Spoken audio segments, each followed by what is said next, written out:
Welcome to BPS maker. दोस्तों आज है 20 फरवरी 2022 और 20 फरवरी 2022 से संबंधित बिहार करंट अफेयर्स और साथ ही राष्ट्रीय और अंतर्राष्ट्रीय घटनाओं से करंट अफेयर्स के जितने भी प्रश्न बनेंगे उन सभी प्रश्नों को विश्लेषण सहित मैं आपको इस वीडियो में बताऊंगा। ध्यान दीजिएगा, ये वीडियो आपके बिहार में आयोजित होने वाले आगामी सभी प्रतियोगी परीक्षा के दृष्टिकोण से महत्वपूर्ण है। वीडियो स्टार्ट करने से पहले हम चलते हैं पिछले वीडियो के प्रश्न पे। जो प्रश्न मैंने आपको पिछले वीडियो में पूछा था, यह प्रश्न था कि हाल ही में आई एक रिपोर्ट के अनुसार बिहार में दलहन उत्पादन में कितने प्रतिशत की वृद्धि दर्ज की गई है। ये आंकड़े वाले प्रश्न जो होते हैं बीपीएससी जैसी परीक्षाओं के दृष्टिकोण से महत्वपूर्ण होते हैं।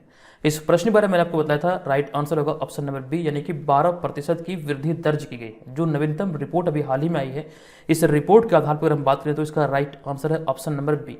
और यहाँ पर यह जाने कि जो लोग बिहार में आयोजित होने वाले किसी भी प्रतियोगी परीक्षा की तैयारी में लगे हैं, तो ये हमारे स्पेशल कह सकते हैं बिहार स्पेशल करंट अफेयर्स के पीडीएफ को इस वीडियो के डिस्क्रिप्शन में दिए गए लिंक से डाउनलोड कर सकते हैं। इसमें वर्ष 2021 यानी कि जनवरी से लेकर के दिसंबर 2021 तक के सारे बिहार स्पेशल करंट अफेयर्स को यहाँ पर सम्मिलित किया गया और सभी प्रश्न जो यहाँ पर हैं, तकरीबन 1000 से अधिक प्रश्न हैं और सभी प्रश्नों का समग्र विश्लेषण इसमें डाला गया है। एक्चुअली यहाँ पर यह जाने कि जनवरी 2022 से रिलेटेड वन लाइनर फॉर्मेट में बिहार करंट अफेयर्स का एक वीडियो चैनल पर अपलोड हुआ है, जिसमें कि पूरे जनवरी माह के मैंने बिहार करंट अफेयर्स को सम्मिलित किया है। आप इस वीडियो को चैनल पर जाकर देख सकते हैं। चलते हैं आज के इस वीडियो के पहले प्रश्न पे। तो यहाँ पर आज का हमारा पहला प्रश्न है कि हाल ही में पर्यटन मंत्रालय की रिपोर्ट के अनुसार विदेशी पर्यटकों को भाने के मामले में बिहार किस स्थान पर है।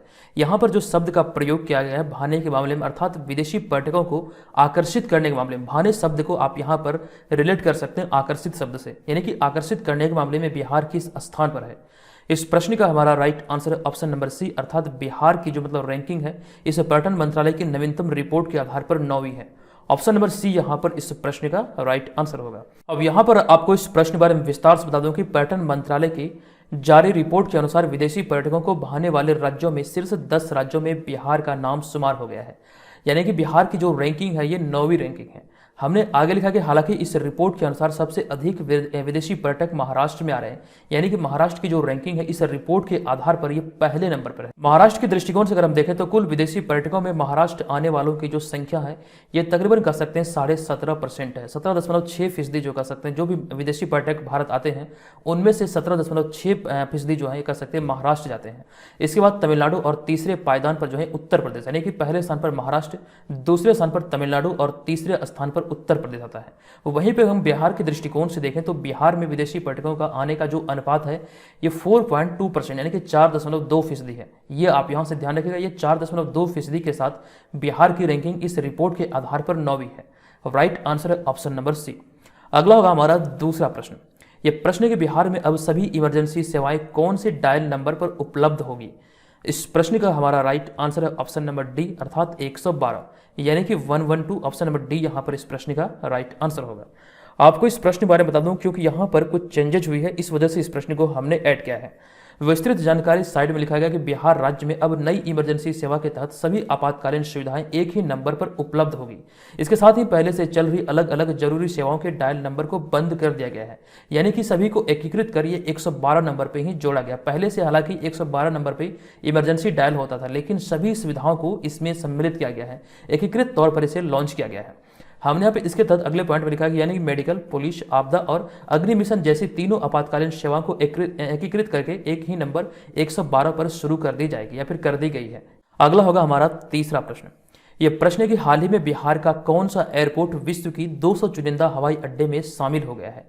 यह प्रश्न अभी बहुत ज्यादा चर्चे में है और इस प्रश्न का हमारा राइट आंसर होगा पटना एयरपोर्ट। पटना एयरपोर्ट को ही लोकनायक जयप्रकाश नारायण अंतर्राष्ट्रीय एयरपोर्ट के नाम से जाना जाता है। ऑप्शन नंबर ए यहाँ पर इस प्रश्न का राइट आंसर होगा। विस्तृत जानकारी हमने साइड में लिखा कि पटना स्थित लोकनायक जयप्रकाश नारायण अंतर्राष्ट्रीय एयरपोर्ट विश्व के 200 चुनिंदा एयरपोर्ट में शामिल हो गया है और इस संबंध में एयरपोर्ट काउंसिल इंटरनेशनल द्वारा सर्वे कराया गया था, जिसके आधार पर यह रिपोर्ट अभी हाल ही में जारी हुई है और 200 हवाई अड्डों की सूची में यहाँ पर कह सकते हैं लोकनायक जयप्रकाश नारायण अंतर्राष्ट्रीय हवाई अड्डे को शामिल किया गया है। यहाँ पर हमारा अगला पॉइंट है कि सर्वे में यात्रियों से एयरपोर्ट पर दी जा रही सुविधाओं पर उनकी राय ली गई थी, जिसके बाद यह रिपोर्ट जारी किया गया था।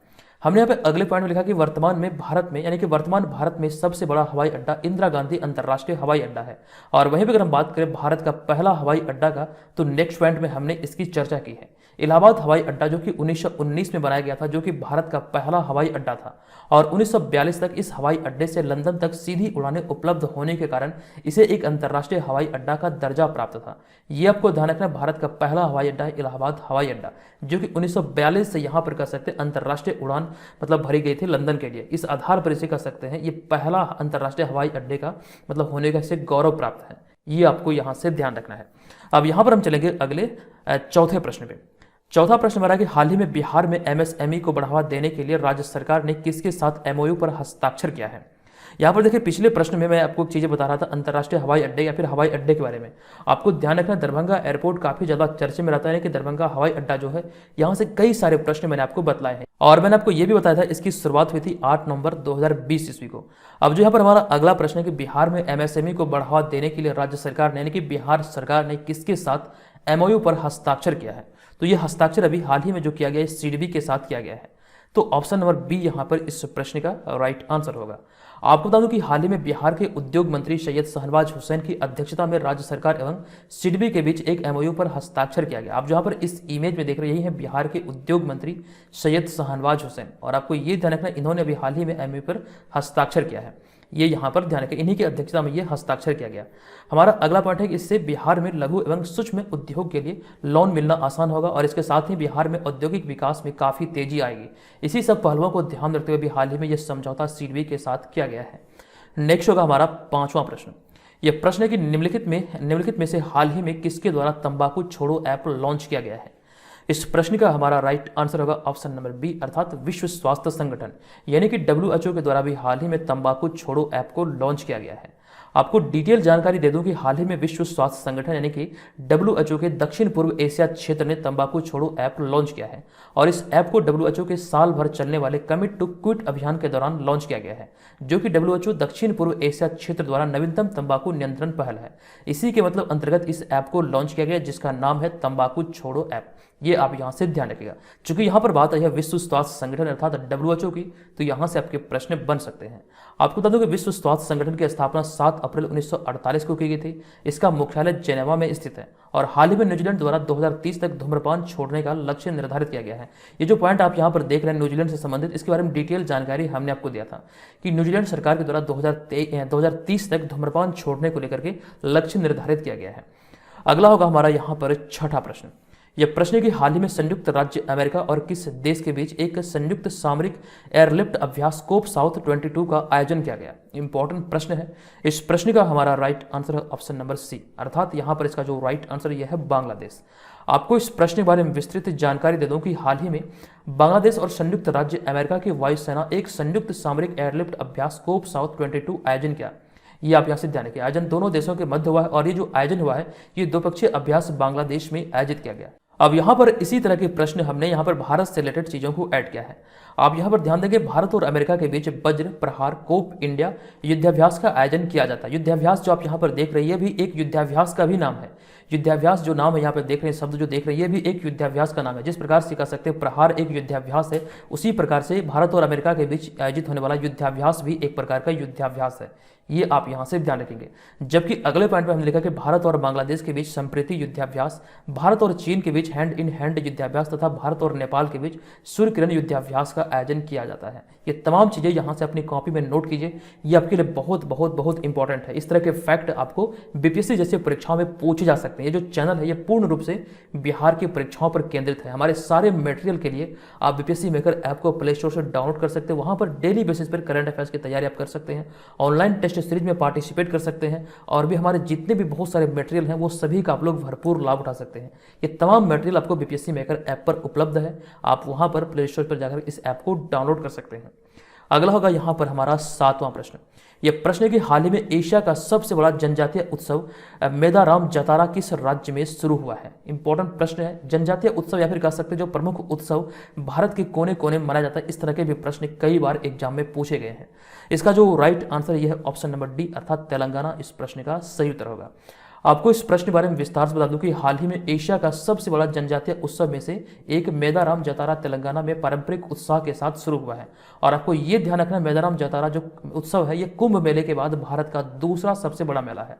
ऐसी मान्यता है या फिर ऐसा कहा जाता है ये कुंभ मेले के बाद भारत का दूसरा सबसे बड़ा उत्सव या फिर दूसरा सबसे बड़ा मेला है। जो कि आपको ध्यान रखना, तेलंगाना के दूसरे सबसे बड़े जनजातीय समुदाय कोया जनजाति द्वारा 4 दिनों तक मनाया जाता है।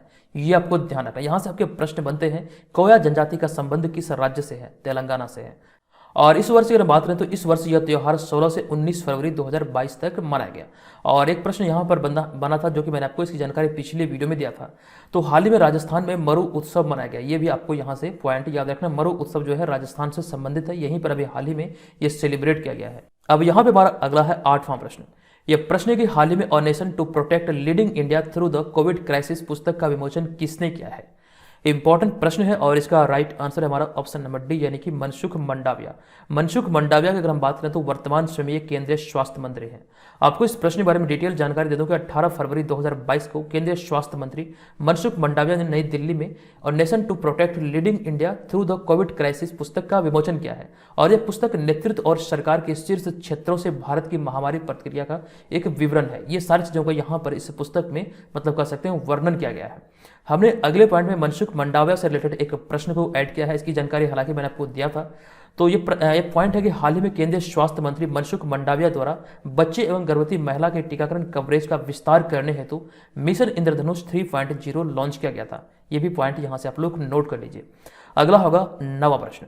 ये प्रश्न है कि हाल ही में दिल्ली पुलिस का 75वां स्थापना दिवस कब मनाया गया है? तो दिल्ली पुलिस का 75वां स्थापना दिवस अभी हाल ही में 16 फरवरी 2022 को मनाया गया है। आपको बता दूं कि 16 फरवरी 2022 को आज़ादी के अमृत महोत्सव के बीच दिल्ली पुलिस ने अपना 75वां स्थापना दिवस मनाया है। और इस मौके पर गृह मंत्री अमित शाह ने दिल्ली पुलिस स्मारक टिकट जारी किया और साथ साथ एक पुस्तक है जिसका नाम है कोशिश एक आशा। तो इस पुस्तक के 5वें संस्करण का भी विमोचन किया गया। आपको ध्यान रखना, इसी मतलब 75वें स्थापना दिवस समारोह में केंद्रीय गृह मंत्री अमित शाह के द्वारा कह सकते हैं पुस्तक जो है कोशिश एक आशा के 5वें संस्करण का विमोचन भी किया गया। चूंकि यहाँ पर अगर हम बात करें 2021 में भारत अपनी आज़ादी का 75वां वर्षगांठ सेलिब्रेट किया है, यानी कि इस अवसर को भारत द्वारा जो सेलिब्रेट किया जा रहा है ये आज़ादी के अमृत महोत्सव के तहत सेलिब्रेट किया जा रहा है। भारत के विभिन्न कोनों में इस अवसर पर विभिन्न कार्यक्रम का आयोजन हुआ। कई सारे प्रश्न यहाँ से रिलेटेड बने हैं जिसकी जानकारी समय समय पर मैंने आपको दिया है। सभी प्रश्नों को आप लोग नोट कीजिएगा और सभी को रिवाइज करते रहिएगा, तभी आपको यहाँ से फायदा मिलने वाला है। जिस प्रकार से यहाँ पर करंट अफेयर्स आपको मिल रहा है, अगर आप चीज़ों को बेहतर तरीके से जो एक्सप्लेनेशन मैं आपको दे रहा हूँ सभी को एकदम से रिवाइज करेंगे तो आपको एक भी प्रश्न बाहर नहीं जाने वाला। क्योंकि अभी हाल ही के दिनों में बीपीएससी ऑडिटर, बिहार एसआई वाला एग्जाम हुआ। अगर इन सारे परीक्षाओं का प्रश्न पत्र आपके पास उपलब्ध है तो हमारे करंट अफेयर्स के मटेरियल्स मिलाइए या फिर टेस्ट सीरीज के मटेरियल्स मिलाइए, आपको बहुत सारे क्वेश्चन देखने को मिलेगा। ये कहीं ना कहीं आप लोगों के लिए जितनी मेहनत जो किया जा रहा है ये इसका परिणाम है जो कि यहाँ पर एग्जाम में क्वेश्चन बनते हैं। तो इस चीज़ का आप लोग ध्यान रखिएगा। चलते हैं अगले हम यहाँ पर 10वें प्रश्न पे। ये 10वां प्रश्न है कि हाल ही में एडिडास ने किस महिला टेबल टेनिस खिलाड़ी के साथ साझेदारी की है? इस प्रश्न का हमारा राइट आंसर है ऑप्शन नंबर सी, यानी कि मनिका बत्रा। आपको बता दूं कि हाल ही में एडिडास ने भारत की शीर्ष टेबल टेनिस खिलाड़ी मनिका बत्रा के साथ साझेदारी की है और यह साझेदारी महिलाओं को सशक्त बनाने पर केंद्रित है। इसी चीज को ध्यान रखते हुए हाल ही में ये साझेदारी मनिका बत्रा के साथ किया गया है। अब यहाँ पर हमने मनिका बत्रा की कुछ उपलब्धियों के बारे में लिखा है। मनिका बत्रा कॉमनवेल्थ गेम्स में टेबल टेनिस में स्वर्ण पदक जीतने वाली पहली भारतीय महिला है। ये आपको ध्यान रखना, ये बहुत इंपॉर्टेंट पॉइंट है। अगला पॉइंट यहाँ पे हमने एडिडास से रिलेटेड लिखा है, हालांकि इसकी जानकारी मैंने आपको दिया था। आपको बता दूं कि हाल ही में एडिडास ने अपने स्टे इन प्ले अभियान के लिए मीराबाई चानू को अपना ब्रांड एम्बेसडर बनाया था। ये चीजें यहाँ से आपको ध्यान रखना है। अगला है 11वां प्रश्न। यह प्रश्न है कि हाल ही में कौन सा देश भारत की यूपीआई प्रणाली को अपनाने वाला पहला देश बन गया है? यह भी न्यूज़पेपर या फिर कह सकते हैं न्यूज में बहुत ज़्यादा खबरों में है, तो आपको यहाँ से ये ध्यान रखना है। इसका जो राइट आंसर है ये है ऑप्शन नंबर बी, अर्थात नेपाल। यहाँ से आपके प्रश्न जरूर आपके एग्जाम में बन सकते हैं। हाल ही में नेपाल भारत की यूपीआई प्रणाली को अपनाने वाला पहला देश बन गया है। आपको ध्यान रखना, नेपाल इस प्रश्न का राइट आंसर होगा। हमने इसी में अगले पॉइंट में लिखा कि इससे पड़ोसी देश नेपाल को डिजिटल इकोनॉमी को मजबूत बनाने में बड़ी मदद मिलेगी। और साथ साथ नेपाल की बात आई है तो नेपाल से रिलेटेड एक जानकारी मैंने आपको दिया था कि हाल ही में नेपाल के प्रधान न्यायाधीश चोलेन्द्र शमशेर राणा के खिलाफ महाभियोग का प्रस्ताव पारित किया गया था, जिसके बाद इन्हें कह सकते हैं न्यायाधीश के पद से इस्तीफा देना पड़ा था। ये तमाम चीजें आपको विश्लेषण सहित ऑलरेडी मैं आपको बता चुका हूँ। चलते हैं अगले 12वें प्रश्न पे। हमारा 12वां प्रश्न है कि हाल ही में कौन प्लास्टिक वेस्ट न्यूट्रल वाली पहली भारतीय कंपनी बन गई है। इसका राइट आंसर है डाबर इंडिया, अर्थात ऑप्शन नंबर ए यहाँ पर इस प्रश्न का राइट आंसर होगा। हाल ही में एक रिपोर्ट के अनुसार डाबर इंडिया पूरी तरह से प्लास्टिक वेस्ट न्यूट्रल बनाने वाली पहली भारतीय कंज्यूमर गुड्स कंपनी बन गई। आपको ध्यान रखना है, इसका जो राइट आंसर यह है डाबर इंडिया। हमने यहाँ पे अगले पॉइंट में लिखा, हालांकि प्लास्टिक कचरा प्रबंधन नियम के तहत डाबर इंडिया ने प्लास्टिक कचरा प्रबंधन की जो शुरुआत की थी ये वर्ष 2017-18 में की थी। ये भी आपको ध्यान रखना है। हालांकि अभी जो रिपोर्ट जारी किया गया है इस आधार पर हम बात करें तो ये पहली ऐसी कंपनी बनी है डाबर इंडिया जो कि आपको ये ध्यान रखना प्लास्टिक वेस्ट न्यूट्रल को कर सकते हैं बनाने वाली पहली कंपनी है। ये चीजें यहाँ से आपको ध्यान रखना है। अब चलेंगे आज के इस वीडियो के प्रश्न पे। आज के इस वीडियो का जो हमारा प्रश्न है ये कि हाल ही में तारापुर मुंगेर शहीद दिवस कब मनाया गया है। इसकी जानकारी मैंने आपको डिटेल में दिया है। बताइए इस प्रश्न का राइट आंसर क्या होगा। और यहाँ पे कोशिश कीजिए जो भी चीज आप लिखेंगे आप यहाँ पर विस्तार पूर्वक लिखें। और बिहार में आयोजित होने वाले जो भी हमारे स्टडी मटेरियल है सभी परीक्षाओं के लिए बहुत ज़्यादा लाभदायक है। आप यहाँ पर सभी चीज़ों को देख सकते हैं। ये तमाम मटेरियल आपको बीपीएससी मेकर ऐप पर मिलेगा। यहाँ पर 50 प्रैक्टिस सेट का एक सीरीज है, इसको आप लोग ज्वाइन करके अपनी तैयारी का सही तरीके से आंकलन कर सकते हैं। जो लोग सड़सठ में बीपीएससी सीडीपीओ आदि परीक्षाओं की तैयारी में लगे तो यहाँ पर आप इसको ज्वाइन कर सकते हैं। जो मटेरियल आपको मिलेंगे ये तमाम चीज़ें यहाँ पर लिखा गया, ये सारे मटेरियल आपको बीपीएससी मेकर ऐप पर मिलेंगे। और समय समय पर जो हॉट टॉपिक न्यूज में रहते हैं तो वहाँ से भी कर सकते हैं, उसका भी नोट्स आपको यहाँ पर टॉपिक वाइज मिलता है। तो जो लोग इसे ज्वाइन करना चाहते हैं इसे ज्वाइन कर सकते हैं। ऑलरेडी बहुत सारे लोग इसे ज्वाइन कर चुके हैं, चूंकि एग्जाम नजदीक है तो ऐसे में आप अभी ज्वाइन करते हैं तो आपको बहुत ज़्यादा फायदा होने वाली है। तो दोस्तों आज के इस वीडियो में इतना ही, मिलेंगे नेक्स्ट वीडियो में। तब तक के लिए धन्यवाद। जय हिंद।